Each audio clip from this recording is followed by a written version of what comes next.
Il y a bien longtemps, dans un village africain niché entre des montagnes majestueuses et des forêts denses, la vie des habitants était rythmée par le lever et le coucher du soleil.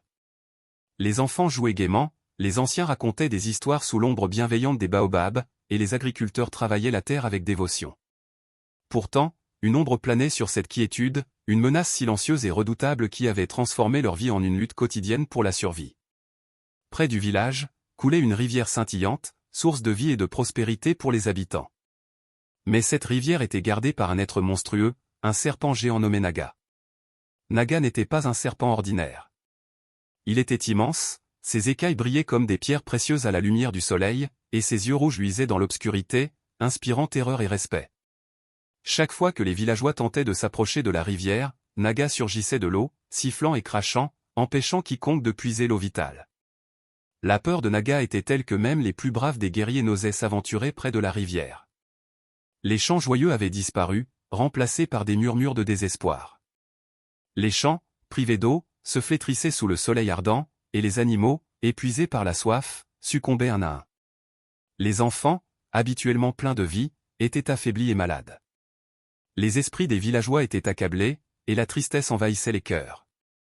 Cependant, au milieu de cette désolation, un nouvel espoir allait naître. Un homme, du nom d'Hamza, fort et courageux, était sur le point de changer leur destin. Son arrivée au village marquerait le début d'une nouvelle ère, où la bravoure et l'intelligence viendraient à bout de la peur et de la tyrannie du serpent géant. Les villageois ne le savaient pas encore, mais l'aube d'un nouvel espoir se levait à l'horizon. Hamza, après avoir étudié les mouvements de Naga, se sentit prêt à affronter la créature. À l'aube, il s'avança vers la rivière, sa lance fermement en main. Les villageois, cachés à distance, observaient avec des cœurs battants. Naga surgit de l'eau, ses yeux rouges flamboyants de colère. Hamza ne recula pas.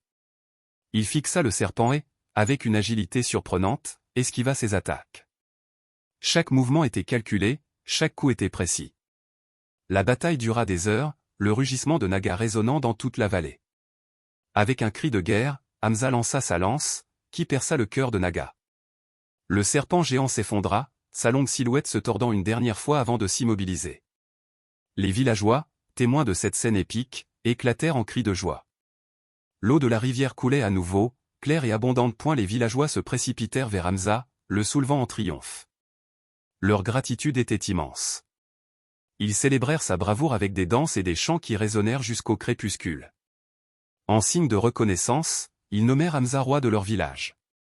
Sous son règne, la prospérité et la paix revinrent. La leçon était claire, le courage et la sagesse peuvent triompher des plus grandes épreuves. Hamza avait non seulement sauvé le village, mais il avait aussi ravivé la flamme de l'espoir dans le cœur des habitants, prouvant que l'unité et la détermination peuvent vaincre la peur.